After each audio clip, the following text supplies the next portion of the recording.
All right, fishing for a bombshell, commenting on the recent uproar over the White House and Russia, Michael Goodwin says, quote, leaks and unnamed sources fuel the media's plan to destroy Trump. The New York Post columnist and Fox News contributor joins me now. So you wrote a piece in reaction to what the president said on Saturday about the idea that he thought the Obama administration was wiretapping his conversations or some of the communications within Trump Tower. And you laid out a bunch of things that we've read, specifically in the New York Times.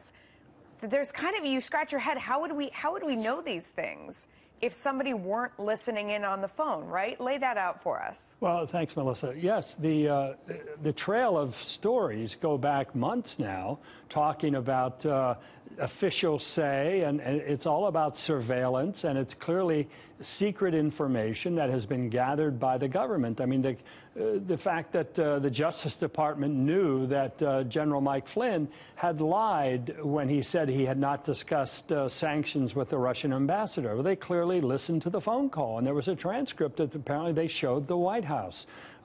We have a report in the Washington Post that Jeff Sessions lied when he said that told Congress he had never met with the Russian ambassador. The Washington Post got from somewhere in the government that he had met twice with the Russian ambassador. Although so there were other people present for that meeting. That's so with true. that one, it's like somebody could have leaked it. But with the phone conversations, there's also, you bring up the point that Hillary Clinton said during the campaign that they knew there was a direct link between the computers in Trump Tower and Russia.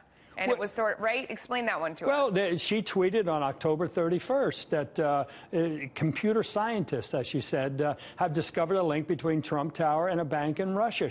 Her campaign put out a statement saying this is the secret link that Donald Trump has been hiding with Putin all along.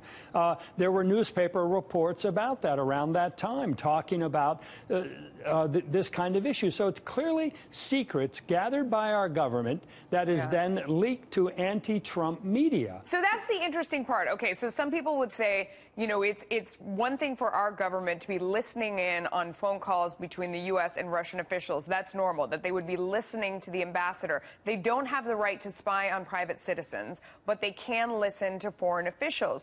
So then the question becomes, if they get on the line and they're listening to either Flynn and the ambassador, or Trump and President Trump and somebody from Russia, or inside the wires, then who's leaking it? So maybe they could be doing it, but then to use it and leak it to the media as a way to hurt him, that's something else. Well, look, I think there's probably no other explanation, certainly no obvious one. Go back to the Flynn situation for a second, where the Justice Department tells the White House counsel he lied when he said he didn't discuss the Russian sanctions, the sanctions with the Russian ambassador.